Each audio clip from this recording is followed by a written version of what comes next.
どうも忍者インスの輪島真嗣です。今日はですねヤングギターさんの特別企画ということで、先日出ました忍者インスのニューアルバム苦楽、こちらの苦楽いろんな曲入っていますけれども、ポイントとなる双方解説をしていきたいかなと思っておりますんで、皆さんよろしくこの映像をご堪能ください。苦楽の1曲目、とししゅんのイントロはですね、語り手のとししゅんという人が天国にいるお父さんとか天国にいる方々とまずこう会話をするみたいなところから始まるので、舞台をこうちょっとね現実から離れたところに置きたかったんですよ。イントロでまずそれを表してみたかったんだけど、でどういうふうにしようかなと思った時に、ビートルズの「I'll Be Back」っていう曲があるんですけど、あれのエンディングがさ、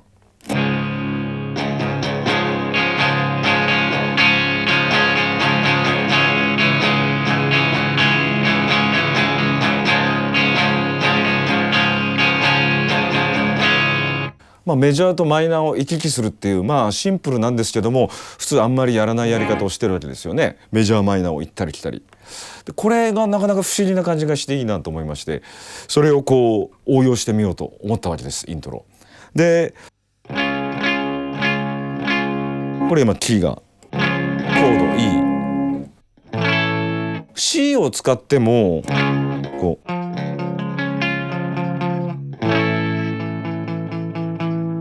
コード C の時の5度の音が E の音のマイナーに当たるっていうかな、ちょっとこうメジャー感マイナー感がこれで出せるかなと思いまして、それでなおかつこうあまりロックでは使わないメジャーセブンというなんかニューミュージックでよく使うようなコードがあるんですけど、メジャーセブン入れるとまたより浮遊感が出るかなと思いまして、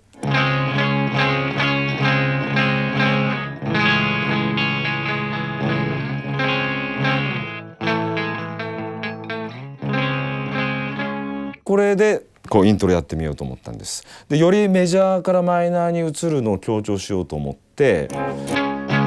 E の時のサス4、3度の音で C の時の5度の音こう入れるとこうメジャーマイナーが強調できるなと思って、そして作ってみたのがとししゅんのイントロです。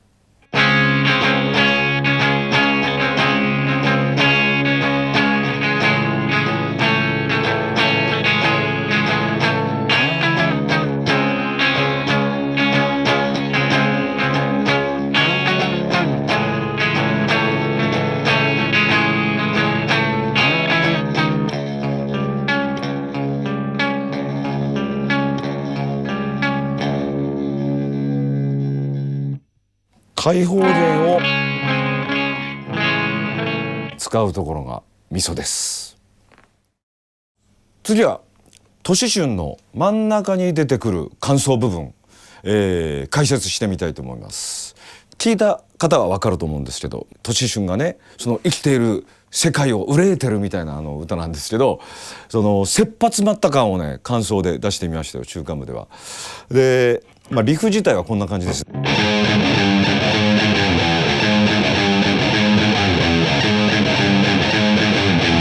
いわゆるこの弦上での E マイナー、これチューニング下げてるんですけど、指板上での、E マイナーのこう変形のリフなんですけど、ずっとこれで押し通してもいいんですけど、やっぱ途中でコードチェンジしたいなっていうことで、今のここの B フラットでこうやるんで、E のコードの5度、マイナス5度の音なわけですけど、これをちょっとこう半音ずらすとコード a マイナーに聞こえなくもないと、つまり a マイナーの単2度の音とルートの音になるんですけど、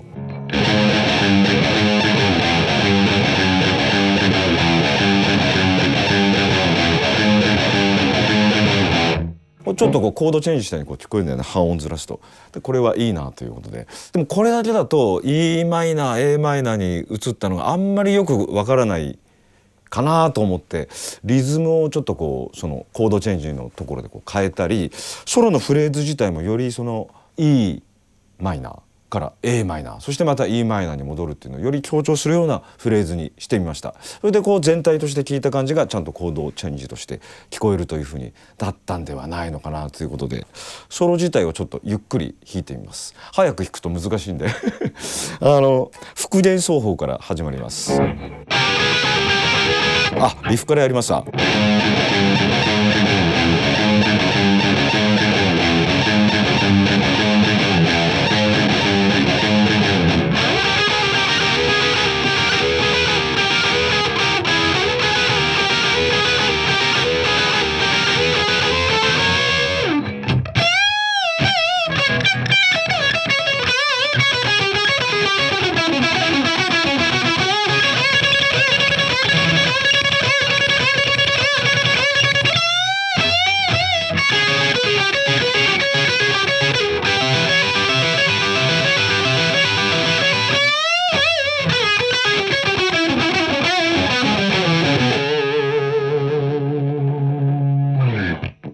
わかりましたかね。 A から E に行く感じが復元でこういくとA マイナーっていうよりか A ですね。こう A に移ったなっていうことで、でこの辺でこう E に戻る。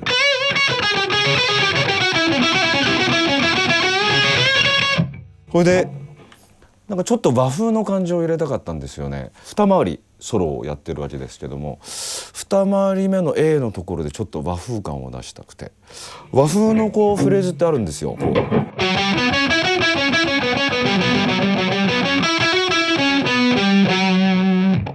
こう7度の音と4度の音とあと単2度の音が入るんですよね。でそれ入れるとすごい和風っぽくなって、 A 前のナーのところでこうその前の E のフレーズがこれはロック的なフレーズ、これの変形でこうやるとこう和風にも聞こえるし A マイナーにも合うという、なかなか我ながらヒットのこれフレーズなんですけど、うまく伝わりますかね。この構成音が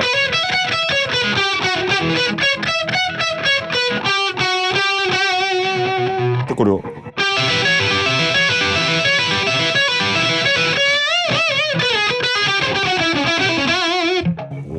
E マイナーにこう降りてくるんですけど、そういうちょっとした小技が効いているソロでございます。そして「都市春」という曲がねどんどんこうクライマックスに行き、で最後はこの曲は何かこう希望というか光を見せて終わりたかったんですよね。都市春はいろいろこう悩むわけですけれども、何か自分なりに自分の心からの声に従えばいいのだみたいな感じでこう曲は終わるわけですけども、その音楽的な楽曲的な面でもこういわゆる何か確信をつかんだというそういう光を見せて終わりたかったので、あえてこうヘビーなマイナー調ではなくメジャーコードの感じで曲を終わらせてみたかったんですよ。なのでイントロで先ほどこう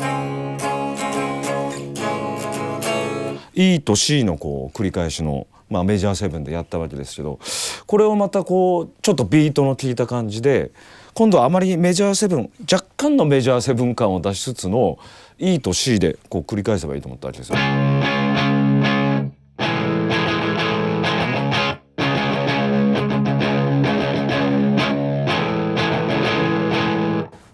でこのコードでそこでどういうリフにしようかなっていうんで結果的にこういうリフになったわけでございますけれども。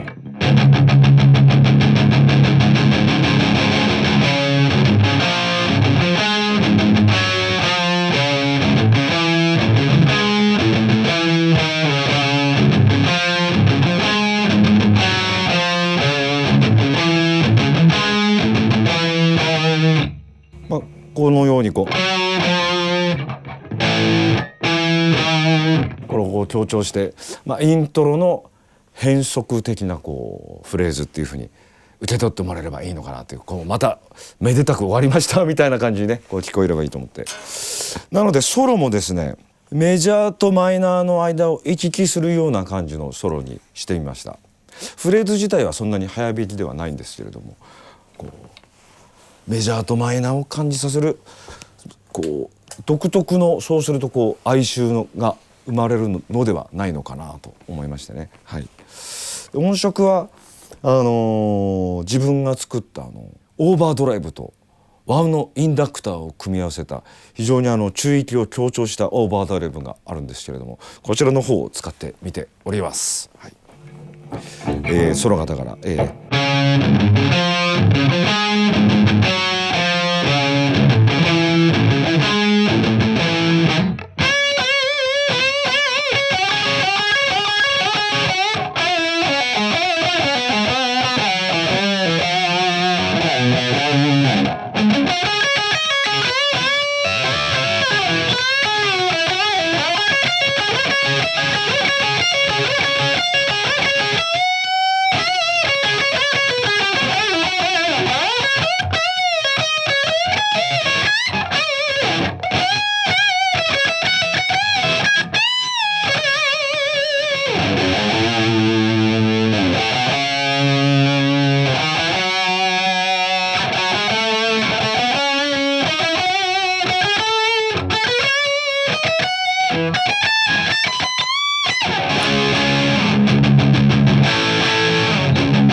という感じで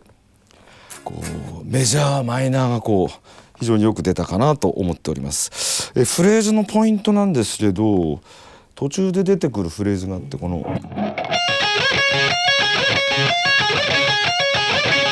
れなかなかこう E7 かな E7 の分解のフレーズでよくジョニー・ウィンターが使うフレーズあるんですよ。とかっていうやつなんですけど、これの変形でってこうやってみたというフレーズですね。ここはメジャー感があるじゃないですか。でここでコードが C に変わったんでマイナーで、そしてまた E、 コード C、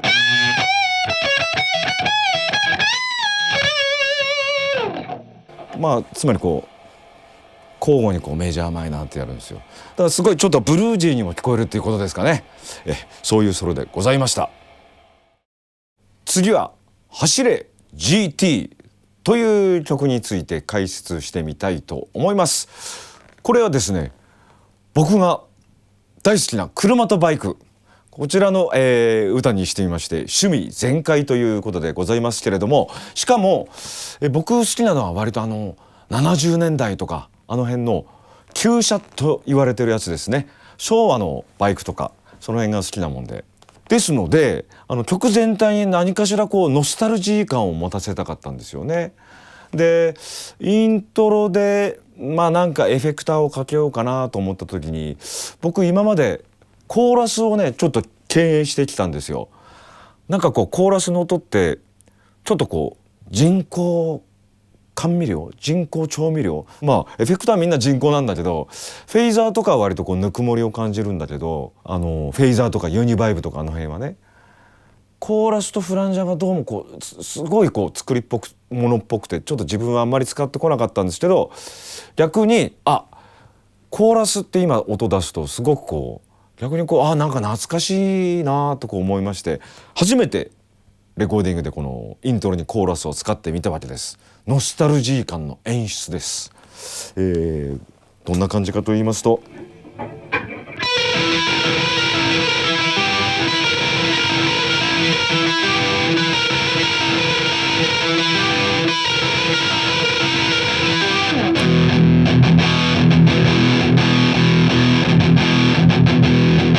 なんていうかこう日本のなんかこうビートロックっぽい感じがしませんかね。コーラス入れるとすごい面白いなと思いまして、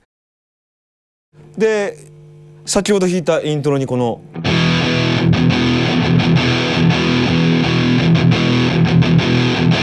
っていうね部分がありましたけれども、これこういうパターンあります。ベンチャーズにもあるし、あとラモーンズとかもやると思うんですけど、自分が意図したのはこれ暴走族のコールですコールやっちゃいかんのですけども、ブンブンブンブンブンってやるでしょ。昔暴走族という、今もいるかもしれませんけど、ちょっとうるさい人たちがいまして煽るわけです、スロットルを。でこれはブンブンブンブンブンってやる人はあんまりいないけども、それを連想させればいいなっていうので、こういうイントロもつけてみました。僕はこの場を借りてちゃんと言いますけれど、僕は別に暴走族でもありませんし、進めているわけではございません。ただ何と言いますか、懐かしいこのね風物と言いますか、自由があったなっていう、なんかそういう感じと捉えてもらえればいいんですけれどもね。暴走族の皆さん6連ホーンとかっていうのをつけるんですよ。多分エアーでモーター回してラッパーを回すんですよ。エアーで回して音程が決まってるホーンがあるのね。それに空気を送り込んで確かタラララタラララって鳴らすんだけど、多分音の限界が6つなんじゃない、綺麗にラッパーを並べるのが。で6連ホーンっていうのがあって、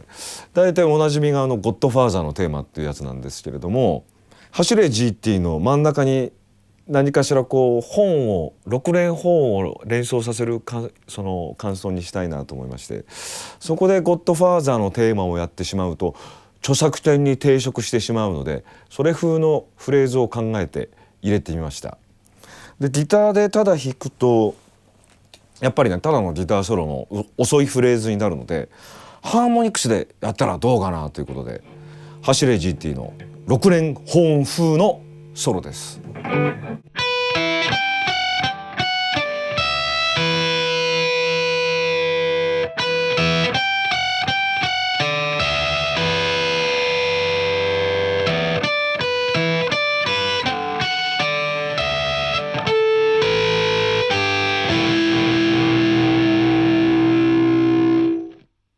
これはね結構難しいですよ。そのハーモニクスで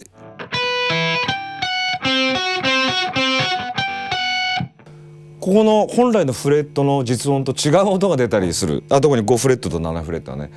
12フレットは実音と同じオクターブ上が出るわけだけど、5フレット7フレットあたりが違う倍音が出るからさ、完全に形として覚えないと弾けないという意外に難しいフレーズでございます。走れ GT ね、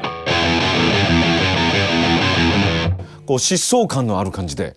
つまりこのバイクとか車が疾走していく感じなわけですけど、 B メロ部分ではねエンジンオイルとかヒール&トーとか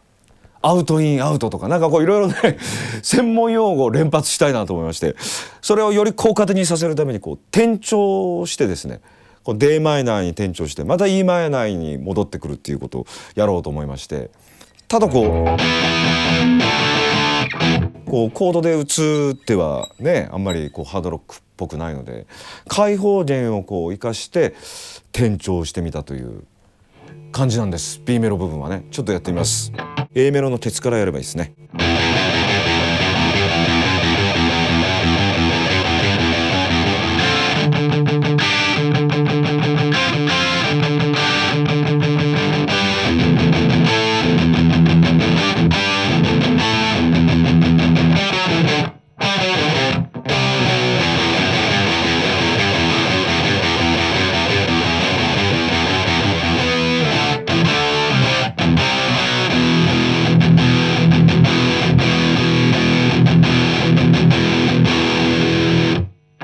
やっぱりこれ曲作った時に本当にこのバイクの歌を作ろうと思って作ったからさ、やっぱりいろんなところに出てますな。自分で今弾いて分かりましたけど、この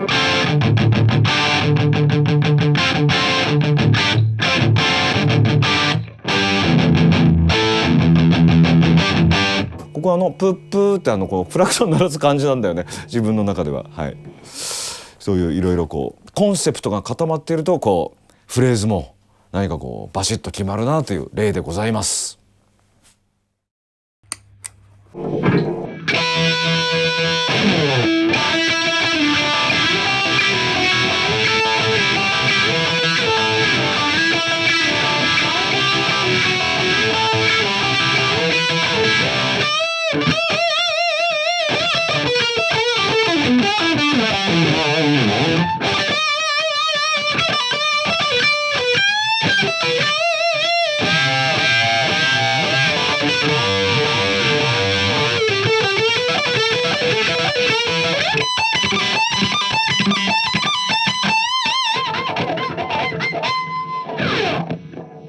今弾いたのは走れ GT のギターソロなんですけど、そのノスタルジック感を出したいという意味でまずね、今の下のこう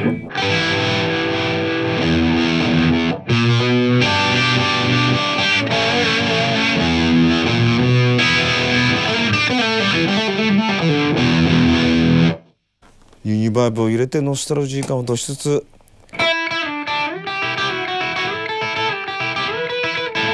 復元奏法をやってみたり、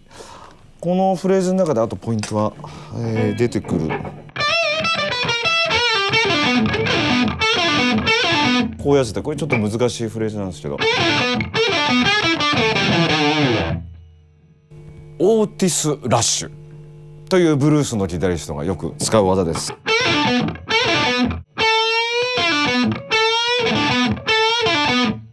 地味編がよくやるこれにこう近い感じなんですよ。地味編フレーズの場合だと1弦をチョーティングして2弦をチョーティングしたやつをすくってくるみたいなやつなんだよ。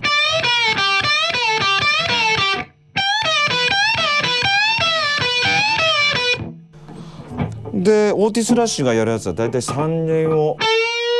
チョーティングして4弦をすくう。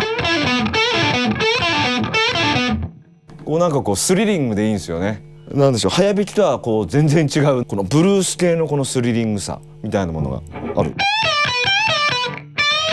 これ練習しないとなかなか難しいんですけど、できるようになるとなんて言うんでしょう、やたら連発してしまうという非常に美味しいこのすくい系のフレーズ、これが入っております。次は暗黒王という曲のソロ部分を解説してみたいと思います。リフがですね、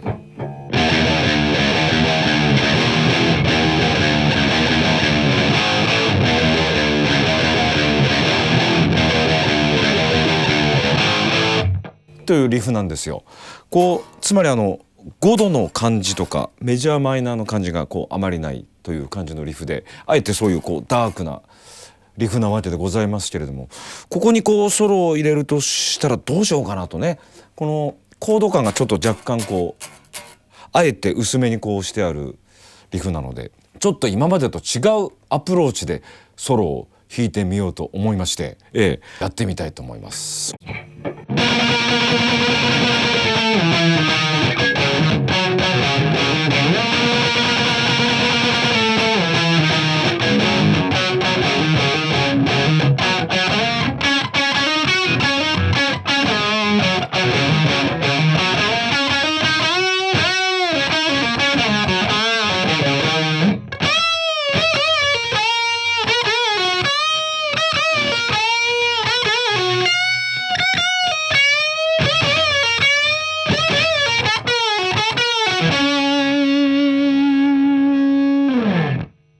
あえてこうちょっとゆっくりめに気持ち悪く弾いてみようかなというそれで、出だしのオクターブ奏法のトレモロピッキングみたいな、自分ではロバート・フリップがヘビーメタルを弾いてみたらみたいなソロのつもりなんですけどね。はい。でこの暗黒王のリフの後半が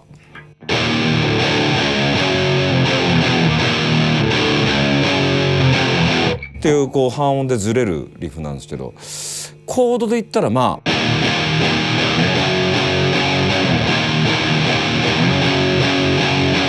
というふうにね、F シャープマイナーと A の繰り返しと受け取れなくもないリフなので、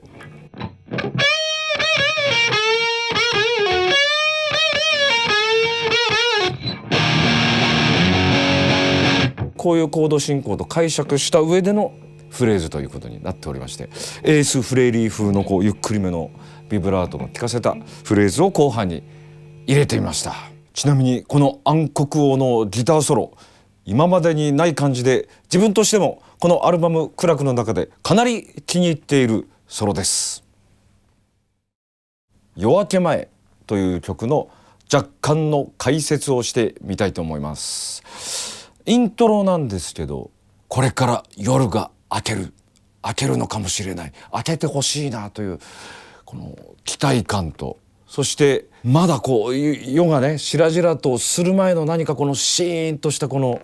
静けさ、静寂感、赤漠感、そして少しばかりの期待感、そういうものを何かこう音で表せないかなと思いまして、まずとりあえずアルペジオだろうということで、マイナーアドナインってありますよね。こう非常にこう趣があるわけですよ、この赤漠感とか表す意味で。でアドナインを使って5度の音がこう変わっていく感じ、 C とか入れるといいかなと思って。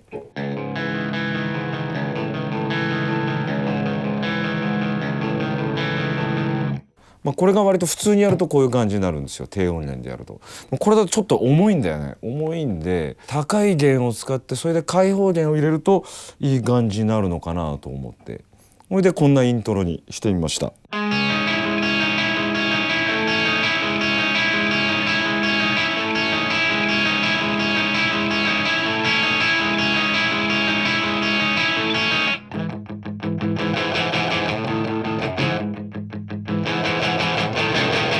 という感じでこうクレッシェンドをこう入れつつね、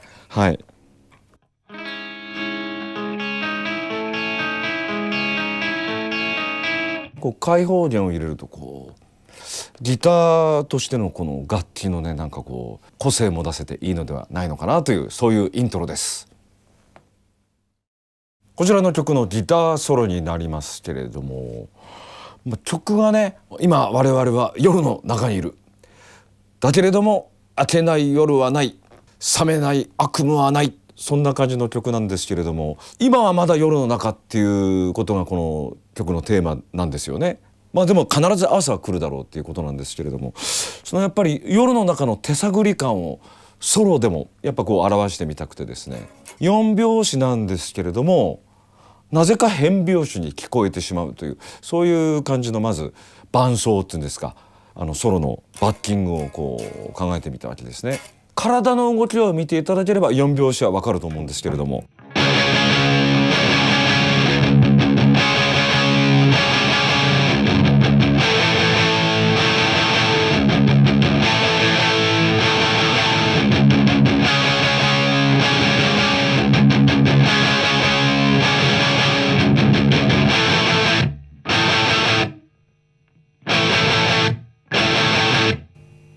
っていう、特に9分が難しいんですけれども、ちょっと緊張感もこう出せるわけですよね。この綺麗にこう8分8分とこう立てていかなくて、常にこう普天でこういく感じのこれ、リフなんですけれども、でこの上でソロをどう弾こうかなと自分らで考えておきながら、これはなかなかソロを合わせるのが難しかったんですけど、全体にこうゆっくりめのフレーズでちょっとこう泣きのギター、言ってみればレッド・ゼッペリンのアキレス・ラスト・スタンド言ってしまいましたけれども、なんかあんな感じになればいいかなと思ってこうソロを、入れてみたわけです。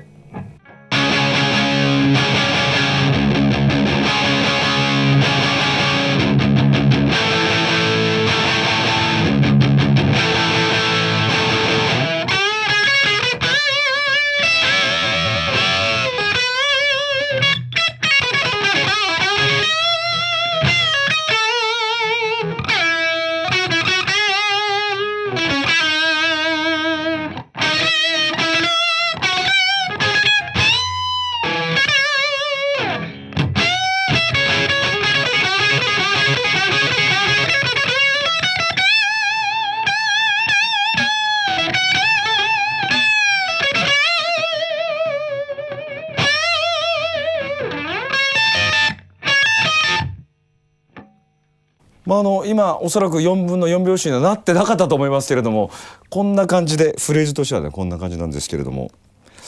こうゆっくりめでとにかくこうリズムを聞きながら小節頭でなんとかこう辻褄を合わせてこう合わせていく感じのソロっていうことになってます。フレーズとしてこう面白いところはですね、この一回り目が終わった後かなってやってるんですけど、これ自分的にはアルバート・コリンズのフレーズなんですよ。またブルースの人で恐縮ですけども、アルバート・コリンズをよくなんかこういうのやるんですよね。でこれをこうフレーズとしてこう展開しまして、あまりヘビーメタルの影響を受けていないのが我ながら分かりました。ブルースの人のやっぱりギターってね、スリリングなんですよね。なんかこうリズムからちょっと外れる感じがあって、で自分はかなりやっぱり影響を受けてるわけですけど、そしてこういうアルバート・コリンズのフレーズできて、4回り目はソロの4回り目はブレイクなわけですよ。でここはやっぱり長いトーンで、自分はスティービー・レイ・ボーンのつもりなんですけどね。あえてだからピッキングはではなく、こう下からすくい上げるピッキングにしたいですねっていうか、自分もしてます。こうやるとすごいギターが鳴く感じになるんですよ。なぜかこれはレイボン先生のビデオを見て、ああこの弾き方かっこいいと思って真似したら、やっぱねそういう感じになるんですよね。ギターが例えば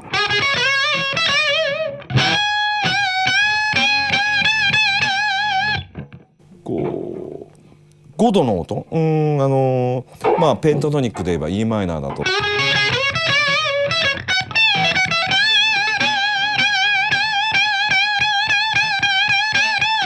5度フラット5、その辺のブルーノートを出す時にとてもこれはすごい簡単ですけど、このアップでこうピッキングするっていうのは一弦ピッキングする時いいと思います。でこれが終わった後にここでエリック・クラプトン先生のホワイルマイギタージェントリー・ウィープス風にしてみました。そしてこの曲はですね、そのホワイルマイギタージェントリー・ウィープス感、泣きのギター、クラプトンの泣きのギターを出す上でも、あえてエフェクターはかけずに男のギター裸一貫、ノンエフェクトでぜひトライしてみてください。次は世紀末ジンタという曲のソロについて解説したいと思います。結構僕スライドが好きで、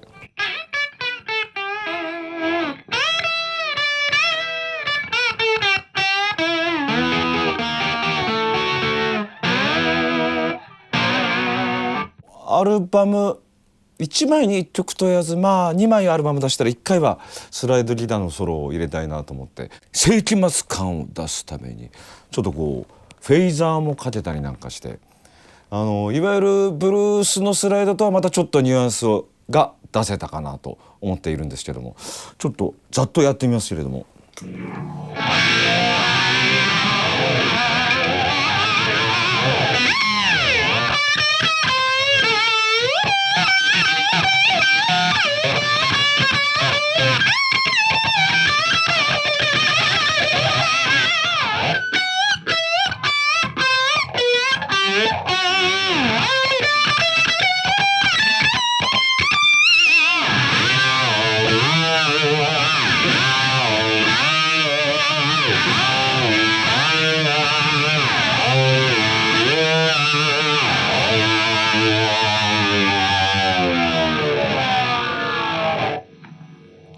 いいですね。スライドでなんかこれ微分感が出せるんでいいですよ。出だしのだってこういう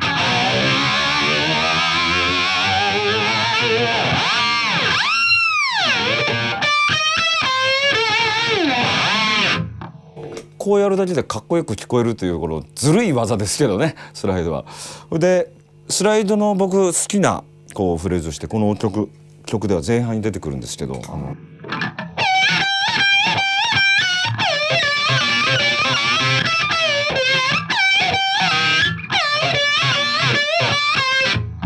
っていうフレーズ好きでよく連発するんですけど、デュアン・オールマンのスライドをコピーしてる時に、うわこれどうやって弾いてるのかなと思って、若い頃ね結構コピーして、で多分こうやって弾いてるかなっていうフレーズなんですけどもね、これだから自分としてはこれデュアン・オールマンフレーズと呼んでるんですけど、今これはフェーザーちょっと外しましょうか。キーがA マイナーとして、この7度と6度の音、7度と6度の音で普通に弾くと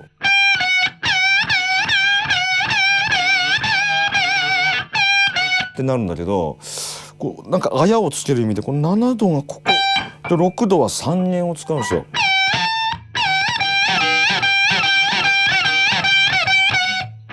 ちょっと難しいんですけど伝わりますかね。ってやるんではなく、つまりダウ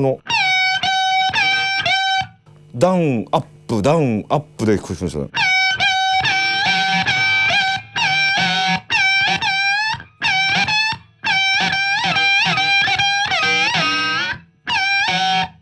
ダウンアップダウンアップでゆっくりやると意外に弾けないんですけど、であとは効果的なのはこれは4度、単3度の音か、4度単3度の音を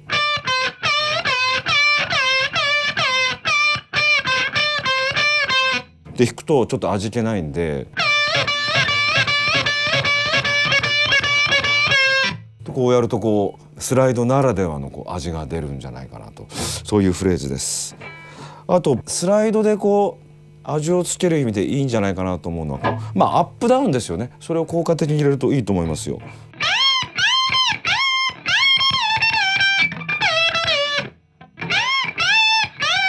アップは割と誰でもできると思うんですが、ダウンがね結構あれかな、ポイントだと思います。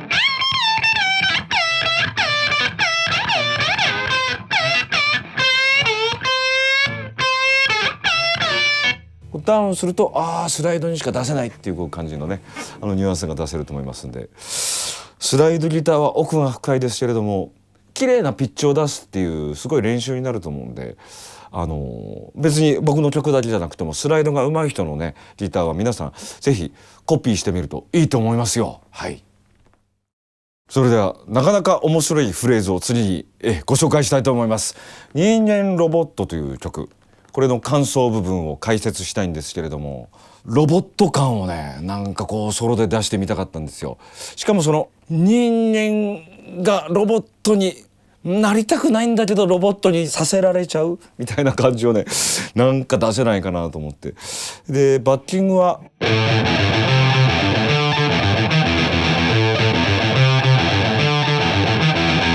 っていう感じの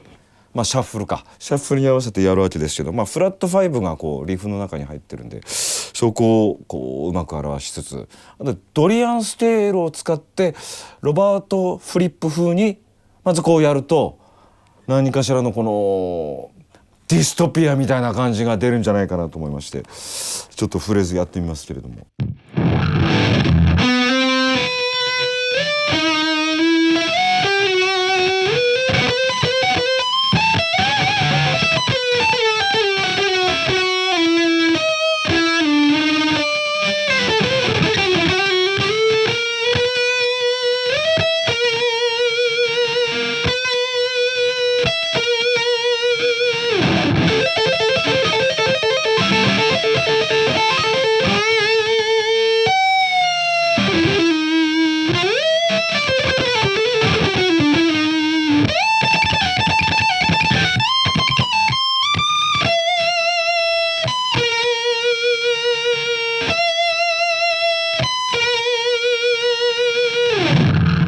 という感じのフレーズでございまして、最初前半がだからドリアンのただこ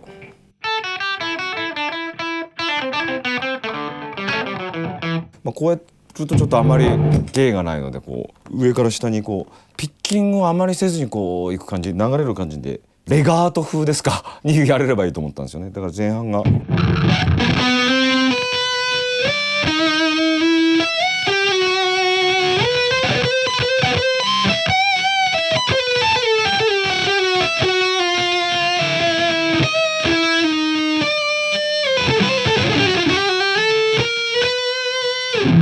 っていう感じになってます。で一回り目二回り目を挟むこうフレーズがあるので、そこの部分はクリムゾンのトーキングドラムみたいになればいいと思ってこう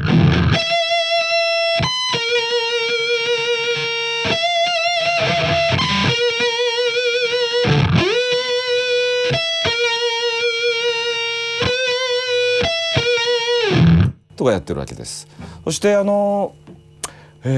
先頃ねロックギターの天才エディ・バンヘイレンさんがね残念ながら天国に召されたということで、何かしら突然ここでこのリスペクトをしてみたいと思いまして、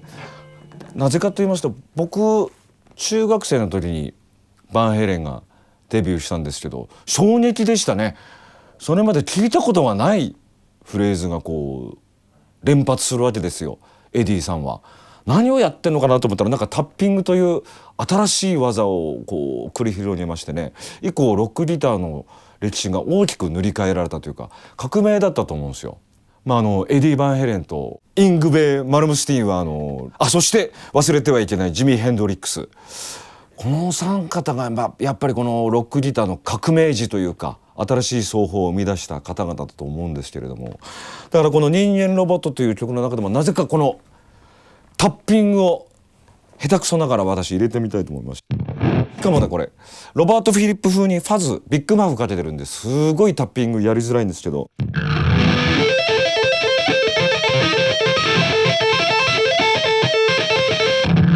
でこう入れての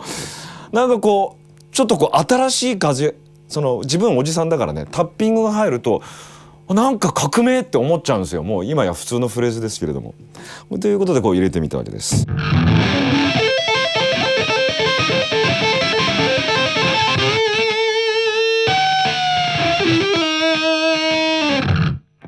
みたいな感じでソロを弾きながら自分でもとても楽しい気持ちになれる人間ロボットのソロでございます。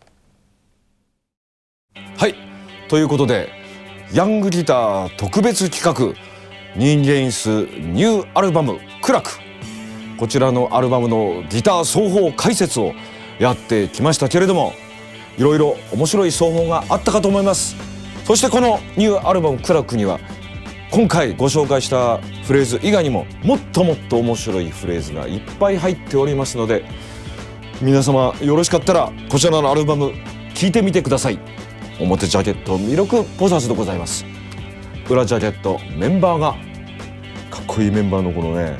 だいぶこの持ってるかっこいい感じになってるんですけれども、今こんな時代だからこそ